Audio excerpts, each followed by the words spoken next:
Hello everyone, this is Professor Sana Ansari and today we are going to discuss about a fire insurance claim practical question.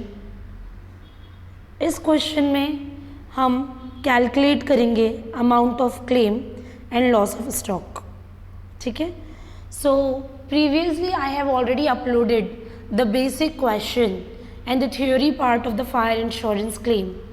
If you are new in this channel, so please do like and subscribe to my YouTube channel for more videos and the previous videos too. So आज के इस lecture में हम discuss करने वाले हैं कि कैसे हमें कैलकुलेट करना है अमाउंट ऑफ क्लेम एंड जितना भी लॉस हुआ है उसको कैसे कैलकुलेट करेंगे, जितना भी स्टॉक का लॉस हुआ है उससे कैसे कैलकुलेट करेंगे. तो चलिए स्टार्ट करते हैं. यहाँ पर मैंने क्वेश्चन रखा है. ठीक है. क्वेश्चन को रीड करेंगे, सबसे पहले समझेंगे और क्वेश्चन को रीड करने के बाद डेफिनेटली हम सोल्यूशन पे जाएंगे. ठीक है. सो इलस्ट्रेशन 16 आप अगर यहाँ पर देख लोगे, सो ये जो सम है ओपनिंग स्टॉक का है, अंडर वैल्यूड का है, परचेज में जो फर्नीचर का अमाउंट इंक्लूड होता है वो सारा है जो हमने ऑलरेडी पिछले 2 वीडियोज़ में कर रखा है. ठीक है. So as it is same question we have again, but practice is very must. So let's proceed. Bonfire Enterprise close their account on 30th of June every year. यहाँ पर अकाउंट का क्लोजिंग डेट दिया हुआ है कि bonfire enterprise है जो हर साल की 30 जून को अपने अकाउंट को क्लोज करता है. मतलब आप अगर एक एस्टिमेशन लगाए तो उसका जो नेक्स्ट फाइनेंशियल ईयर स्टार्ट होता होगा वो होगा जुलाई 1 से. अगर हम नॉर्मली देखें तो फाइनेंशियल ईयर स्टार्ट होता है फ्रॉम 1 अप्रैल एंड एंड होता है 31 ऑफ मार्च. बट यहाँ पर कंपनी ने अपना खुद का एक बताया है कि जो एंटरप्राइज है बॉनफायर एंटरप्राइज ये क्या करता है, हर साल के 30 जून को अपना अकाउंट क्लोज करता है. सो डेफिनेटली अकाउंट स्टार्ट होता होगा 1 जुलाई को. मतलब 1 जुलाई will be the opening for the bonfire enterprise. On 30th September 2013, a major fire destroyed most of their stock. मतलब फायर लगा था जिसकी वजह से स्टॉक बहुत ज़्यादा बर्बाद हो गया. बट कौन सी डेट को? 30th ऑफ सितंबर को.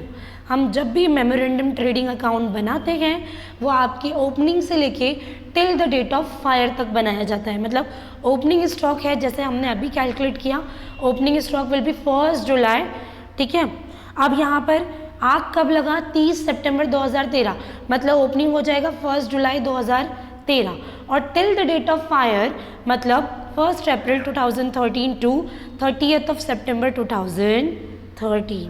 ये हो गया मेमोरेंडम ट्रेडिंग अकाउंट का year. Following information could be gathered from their books. अब यहाँ पर कुछ इन्फॉर्मेशन हमें दी गई है. First we have stock on 30th of June. 30th of June का स्टॉक है मतलब यही पास ऑन होगा जुलाई में. मतलब ये हो गया आपका ओपनिंग. ओके. अमाउंट है 3,60,000. Then we have purchase 1 July to 30th September. मतलब ओपनिंग से लेके जब तक आग लगा है उसका डेट आपको दिया हुआ है. ठीक है. अमाउंट है 6 लाख. वेजेस दिया हुआ है 2,30,000. सेल्स दिया हुआ है 10 लाख. कैरेज इनवर्ड दिया है 10,000. कैरेज आउटवर्ड दिया है 15,000. देख लेते हैं कि पोस्टिंग कैसा होगा. हम सिर्फ एक अकाउंट बनाते हैं फायर इंश्योरेंस क्लेम के नाम, वो होता है ट्रेडिंग अकाउंट या memorandum trading account. Opening stock जाएगा ट्रेडिंग के डेबिट में, परचेज भी जाएगा ट्रेडिंग के डेबिट में, वेजेस भी जाएगा ट्रेडिंग के डेबिट में, सेल्स जाएगा ट्रेडिंग के क्रेडिट में. कैरेज इनवर्ड परचेज के टाइम का खर्चा है मतलब ट्रेडिंग में जाएगा ट्रेडिंग के डेबिट पे. बट कैरेज आउटवर्ड कहीं भी नहीं जाएगा. इसको हमें कैंसिल करना है because carriage outward is not going to mention in the trading account. It is always debited into the P&L account, that is profit and loss account, जो हम बना नहीं रहे हैं.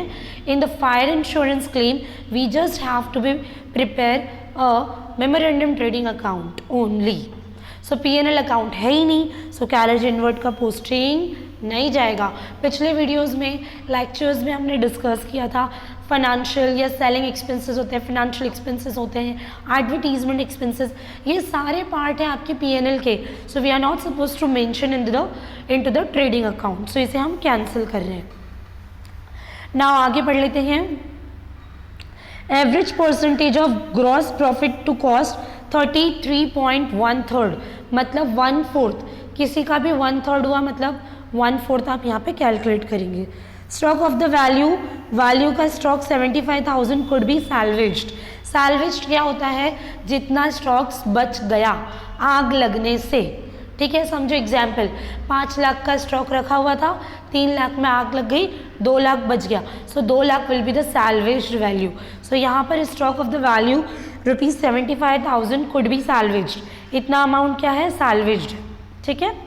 पॉलिसी वॉज ₹2,50,000, पॉलिसी का अमाउंट कितना है? Amount of the policy is 2,50,000, okay.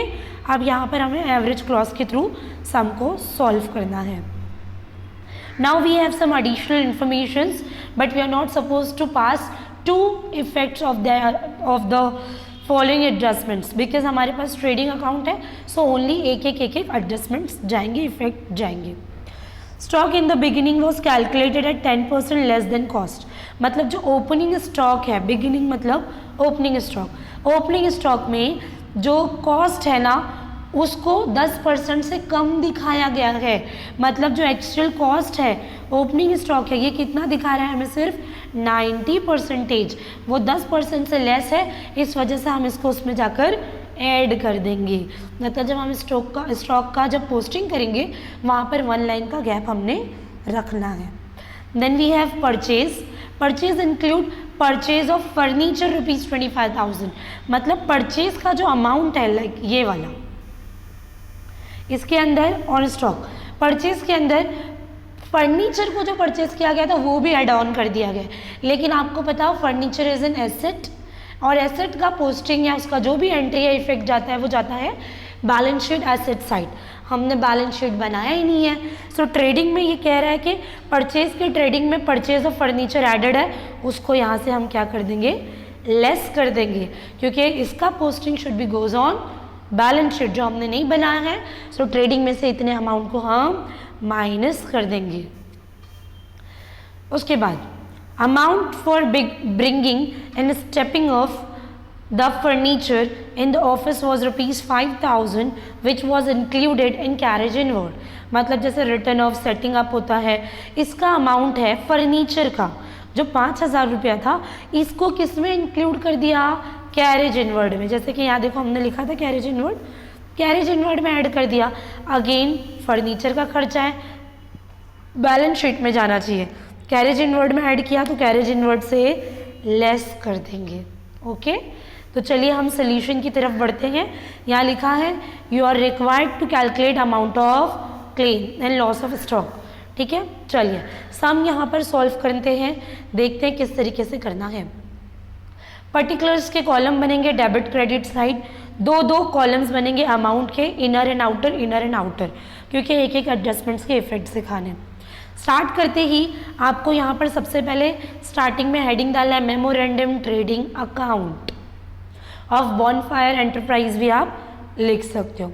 फिर आपने डेट मेंशन करनी है कि आप जो ट्रेडिंग अकाउंट बना रहे हो वो कहाँ से कहाँ तक का बना रहे हो। मैंने वीडियो के स्टार्टिंग में बताया कि जो भी फाइनेंशियल ईयर जहाँ से स्टार्ट हो रहा है वो लेना है, but till the date of fire, मतलब जब तक आग लगी थी तभी तक का मेमोरेंडम ट्रेडिंग अकाउंट बनाना है। अब आप बोलोगे मैम फाइनेंशियल ईयर स्टार्ट होता है 1 अप्रैल से, आपने लिखा है 1 जुलाई 2013, तो क्वेश्चन में क्लियर कट बोला था कि बॉनफायर एंटरप्राइज अपना अकाउंट कब क्लोज करती है? हर साल के 30 जून को, मतलब अगले महीने से उनका न्यू ईयर स्टार्ट होगा।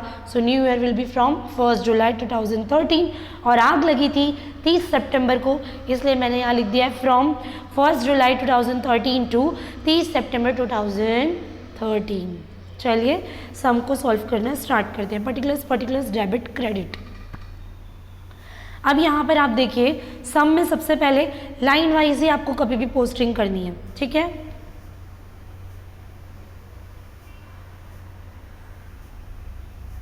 ठीक है, तो सम में जो पहले दिया रहेगा आपको उसी के साथ से जाना है, ठीक है। सम में सबसे पहले दिया हुआ है stock on 30th of June, मतलब ये ओपनिंग मिल गया हमें। ओपनिंग को हम क्या करेंगे, यहाँ पर आएंगे, डेबिट साइड में मैंने लिख दिया ओपनिंग स्टॉक। लेकिन आपने देखा होगा, मैंने आपको बताया था ओपनिंग स्टॉक पे एडजस्टमेंट है, ठीक है। ओपनिंग स्टॉक पे एडजस्टमेंट है, परचेज पे एडजस्टमेंट है और कैरेज इनवर्ड पे एडजस्टमेंट है। सो हमें एक एक लाइन का गैप यहाँ पर देना होगा, ठीक है। ओपनिंग स्टॉक का अमाउंट हमने यहाँ पर लिख दिया इनर कॉलम में क्योंकि एडजस्टमेंट है। चलिए नेक्स्ट देखते हैं, एडजस्टमेंट क्या था। एडजस्टमेंट नंबर 1 देख लिए, stock in the beginning was calculated at less than cost. अब यहाँ पर आप देखोगे सो जो लेस देन कॉस्ट है, अब जैसे कि देखिए ओपनिंग स्टॉक हमारा 3,60,000 है, सबने खुद बोला है कि 10% कम है, मतलब ओपनिंग स्टॉक कितना है आपका 90% है, मतलब 3,60,000 ये 90% है। सो 10% कितना, सो क्रॉस मल्टीप्लिकेशन करेंगे 3,60,000 into 10 divide by 90, your amount will become 40,000। अब ओपनिंग स्टॉक लेस था तो हम ऐड ऑन करेंगे, देखिए मैंने यहाँ ऐड कर दिया है ओपनिंग स्टॉक को सम के अंदर, ऐड अंडर वैल्यूड कितना 3,60,000 इंटू 10 डिवाइड बाई 90, अमाउंट आया 40,000, ऐड कर दो 3,60,000 इंटू 40 विल बिकम 4 lakhs, ठीक है। चलिए आगे बढ़ते हैं। नेक्स्ट है हमारे पास परचेज। परचेज जाएगा डेबिट के, ट्रेडिंग के डेबिट में, हम आएंगे ट्रेडिंग के डेबिट में, परचेज लिखेंगे। अगर आपने सम को ध्यान से देखा है, परचेज में अगेन वी हैव एडजस्टमेंट। क्या एडजस्टमेंट है, purchase include purchases of furniture ₹25,000, मतलब फर्नीचर का परचेज भी परचेज में ऐड कर दिया है। सो इसको हम परचेज में से क्या करेंगे, लेस करेंगे। कितना अमाउंट, 25,000। देखिए फर्नीचर का अमाउंट 6 लाख जो हमको मिला था पर्टिकुलर से, और फर्नीचर का अमाउंट ऑफ परचेज था 25,000, वो हमने यहाँ लिखा, इसको माइनस किया, अमाउंट आ गया 5,75,000। चलिए आगे बढ़ते हैं। नेक्स्ट इज वेजेस, अमाउंट है 2,30,000। देखिए परचेज का अमाउंट यहाँ से गया, अमाउंट है 2,30,000। आप आएंगे वेजेस पे, कोई एडजस्टमेंट लिए वेजेस लिखेंगे, आउटर में इसका अमाउंट लिख देंगे 2,30,000। फिर उसके बाद है सेल्स। सेल्स पे कोई एडजस्टमेंट नहीं है, 10 लाख का सेल्स है। अब जाएंगे सॉरी ट्रेडिंग की क्रेडिट में, आउटर में लिख देंगे 10 लाख, एकदम सिंपल है। कैरेज इनवर्ड दिया है 10,000 रुपये, लेकिन कैरेज इनवर्ड पे एडजस्टमेंट है। सो पहले आप यहाँ आएंगे, कैरेज इनवर्ड का अमाउंट इनर में लिख देंगे। चलिए देखते हैं एडजस्टमेंट क्या है। कैरेज इनवर्ड के अमाउंट में हमने 5,000 रुपये फर्नीचर के सेटअप का डाल दिया है। फर्नीचर को जो सेटअप करना था उस पर खर्चा गया था 5,000 रुपये, ये जाना चाहिए balance sheet asset side, but इसको हमने परचेज की कैरेज इनवर्ड में डाला, तो यहाँ से हम क्या कर देंगे, लेस कर देंगे। कैरेज इनवर्ड का अमाउंट 10,000 लेस कर दिया, फॉर फर्नीचर एक्सपेंसेस 5,000, अमाउंट आ गया आउटर में 5,000। चलिए अगर हम देखेंगे तो सारा पोस्टिंग हमने कर दिया। कैरेज आउटवर्ड का मैंने आपको बताया था कि इसका एंट्री नहीं जाएगा, क्योंकि इसका एंट्री जाता है बैलेंस शीट में, सॉरी P&L में, और हम सिर्फ ट्रेडिंग बना रहे हैं, ठीक है। ओके, अभी यहाँ पर कुछ इन्फॉर्मेशंस हमारे से रह गई हैं, उस पर आते हैं।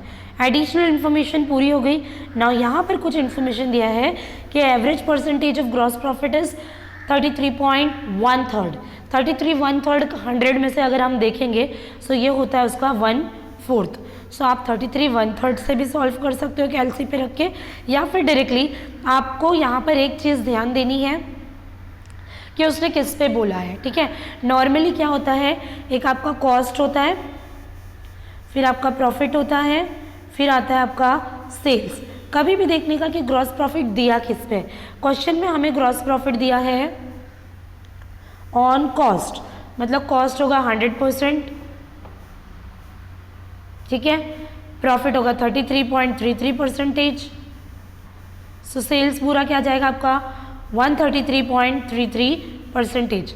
तो सेल्स के आगे सेल्स का अमाउंट लेके क्रॉस मल्टीप्लिकेशन करके भी प्रॉफिट निकाल सकते हैं, या फिर डायरेक्टली क्या करेंगे, सेल्स का अमाउंट लेना है, सेल्स का 1/4 लेंगे, डायरेक्ट आपको आ जाएगा प्रॉफिट, ओके। या फिर दूसरा मेथड जो मैंने आपको बताया, क्रॉस मल्टीप्लिकेशन कीजिए। क्रॉस मल्टीप्लिकेशन कैसे करेंगे आप, जो भी सेल्स का अमाउंट है 10 लाख इंटू आपको जो है 33.33% डिवाइड बाय 133.33% करेंगे, अमाउंट सेम आएगा 40,000 या 39 पॉइंट समथिंग आएगा, राउंड ऑफ करेंगे 39 हो जाएगा। ओके, सो ये हो गया हमारा, ठीक है। सो ये हमने क्या निकाल लिया, प्रॉफिट। कैसे निकाला हमने प्रॉफिट को, again I am repeating, 10 lakh का डायरेक्टली 1/4, 33.33% 100 के हिसाब से देखेंगे तो ये होता है उसका 1/4, तो हम डायरेक्टली 1/4 भी ले सकते हैं, मतलब 10 lakhs into 1 divide by 4, answer आएगा आपका 2,50,000। ये हो गया आपका प्रॉफिट। जब आपके पास प्रॉफिट आता है आप टैली करोगे, 14,60,000 14,60,000 आया, सेल्स को माइनस कर देंगे, आपको अमाउंट ऑफ क्लोजिंग स्टॉक मिल जाएगा 4,60,000। अगर आप यहाँ तक पहुँचते आपने 90% ऑफ सम को सॉल्व कर लिया। अब सम के एंडिंग में हमको बोला था कि calculate the amount of claim, तो कंपनी क्लेम कितना देगी, इंश्योरेंस कंपनी ने आपने पॉलिसी कितने का लिया था, 2,50,000 का। यहाँ देखिए सम में आपको देख रहा होगा 2,50,000 की आपकी पॉलिसी है, ठीक है। क्लोजिंग स्टॉक इतना है, ठीक है। माल कितना जला ये चेक करना पड़ेगा, इसके लिए मैंने आपको फॉर्मूला दिखाया है। यहाँ पर मैंने एक नोट लिख रखा है वर्किंग नोट में, कैरेज आउटवर्ड के लिए, is not recorded in the trading account, it is debited to the P&L account, इसलिए इसका एंट्री नहीं जाएगा, ठीक है। चलिए कैलकुलेशन ऑफ लॉस करते हैं, फिर हम लोग कैलकुलेशन ऑफ क्लेम कर पाएंगे, क्योंकि क्लेम निकालने के लिए लॉस का वैल्यू पता होना ज़रूरी है, इसलिए हम पहले लॉस कैलकुलेट करेंगे। लॉस कितने का हुआ, तो पहले देखिए क्लोजिंग स्टॉक आया था 4,60,000, मतलब गोडाउन में जो माल पड़ा हुआ था आग लगने के टाइम वो कितना था, 4,60,000। अब आपको सब में दिया है कि माल कितना सेव रहा या बचा, कितना सेव रहा, देखिए सैल्वेज वैल्यू 75,000, फॉर्मूला में आएंगे सैल्वेज वैल्यू लिख देंगे, अमाउंट जो बचा 3,85,000, ये पूरा क्या हो गया, जल गया। नाउ क्लेम फाइंड आउट करेंगे, फॉर्मूला है policy amount divide by closing stock into loss of stock. Policy amount, policy कितने की थी, 2,50,000 की थी, ठीक है। क्लोजिंग स्टॉक मिला था 4,60,000, कितना जल गया, 3,85,000। क्लेम कितना देगी कंपनी, सिर्फ 2,09,239 रुपये का, ठीक है। सो फ्रेंड्स हम लोगों ने यहाँ पर सम को कंप्लीट किया। अगर किसी को भी कोई डाउट और डिफ़िकल्टी आता है सो प्लीज़ कमेंट कीजिए, और अगर आपने अभी तक चैनल को सब्सक्राइब नहीं किया है सो मोर वीडियोज़ के लिए kindly subscribe to my YouTube channel for more videos. Keep supporting, keep watching, have a nice day, bye bye everyone, take care.